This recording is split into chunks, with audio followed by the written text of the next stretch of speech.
जब भी जीवन में अहम बढ़ता है ना भैया, तब आनंद भाग जाता है, आनंद गायब हो जाता है। अहंकार बढ़ा, आनंद गायब हो गया, चला गया। अहंकार जीने नहीं देता। जब तक हम विसर्जन नहीं हो सकते, हम अपने को खो नहीं सकते।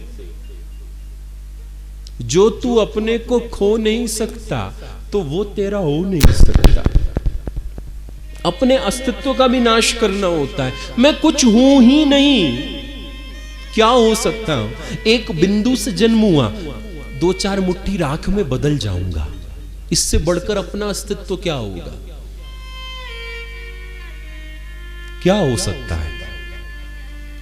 अब वो आजकल तो एप्लीकेशंस आती है ना कि मैं 10 साल बाद क्या दिखूंगा, कैसा दिखूंगा। अपनी फोटो लगाते हैं, 10 साल बाद वो कुछ बुढ़ापे जैसा शरीर बनाकर दे देते हैं। मुझे ऐसा विचार आता है कि अगर और 30-40 वर्ष बाद देखा जाए तो शायद राख आए, चिता की भस्म। क्या होगा इससे ज्यादा? हम जिस पर अहंकार कर बैठे हैं, मैं ये हूं, I am body, I am a body, मैं शरीर हूं। और शरीर पर ही, शरीर को सजाने के लिए, शरीर को संवारने के लिए इतना, और फिर इसे कुछ स्पेशल दिखाने के लिए इतना अहंकार हो जाता है। नहीं नहीं, जो मैं कह रहा हूं वही सत्य है, यही है। नहीं भैया, सितारों से जहां कुछ और भी है, इश्क के इंतहा कुछ और भी है, बहुत कुछ है। तो दुनिया में बहुत कम लोग ऐसे हैं जिन्हें ये पता है मुझे कुछ भी नहीं पता।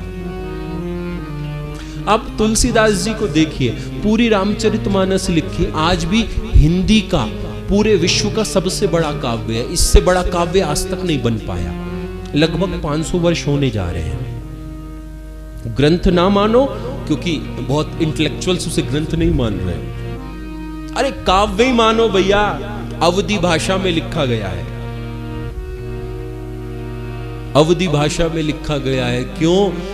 साधारण गवारू भाषा में लिखा गया, क्योंकि तुलसीदास जी जानते हैं, यद्यपि संस्कृत के महाविद्वान है, लेकिन जानते हैं खेत पर काम करने वाला गरीब किसान जो कभी स्कूल नहीं गया, वो भी इसका लाभ ले पाएगा। और आप देखो, भारत में क्रांति कर दी है इस ग्रंथ ने, क्रांति कर दी है। आज भी जो कभी विद्यालय नहीं गया, ऐसा अनपढ़ व्यक्ति भी अपने गृहस्थी के काम करते करते भी गाता है, मंगल भवना मंगलहारी, द्रवहु सुदशरथ अजिर बिहारी, देवी पूज पद कमल तुम्हारे, सुर नर मुनि सब होए सुखारे।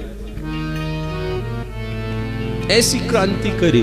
और रामचरित जैसा ग्रंथ, भैया कोई ग्रंथ ऐसा नहीं है जिसमें दुष्टों की वंदना की गई हो।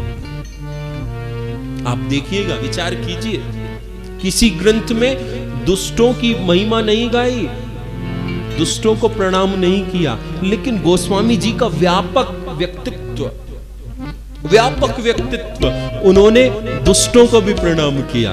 वंदहु संत असज्जन चरणा, मैं असज्जनों को भी, दुष्टों को भी प्रणाम करता हूं। खल की भी वंदना की गई। खल की वंदना करने वाला कोई सामान्य नहीं हो सकता भैया। जिसके हृदय में प्रेम घटित हो गया हो, प्रेम उतर गया हो, वही कर सकता है। भैया गोस्वामी जी ने सबको प्रणाम किया है, सबको प्रणाम किया है। सिया राम मैं सब जग जानी, करहूं प्रणाम जोरी जुग पानी। खल की वंदना करी। कहा खल को क्यों? गोस्वामी जी से किसी ने पूछा, आपने दुष्टों की वंदना क्यों करी? गोस्वामी जी बड़ा सुंदर उदाहरण देते हैं। गोस्वामी जी कहते हैं, भैया संत और दुष्ट दोनों ही जीवन में दुख देते हैं, दोनों दुख देते हैं। संत भी दुख देते हैं और दुष्ट भी दुख देते हैं। कहा कैसे? गोस्वामी जी कहते हैं, मिलत एक दारुण दुख देई और बिछुड़त एक प्राण हर लेई। दुष्ट जब मिलते हैं तो दुख देते हैं, और संत जब बिछुड़ते हैं तो दुख देते हैं। दुख दोनों देते हैं, संत भी दुष्ट भी। इसलिए मैं दोनों को प्रणाम करता हूं।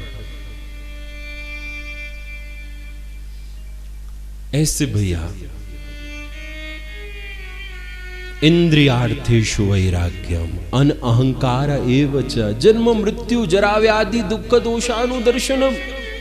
जन्म में, मृत्यु में, रोग में हमें हमारी बुद्धि दुख का अनुभव करने लगे, तब संसार से इंद्रियों का सुख हटता है, इंद्रियों के सुख की निवृत्ति होती है, तब हटता है।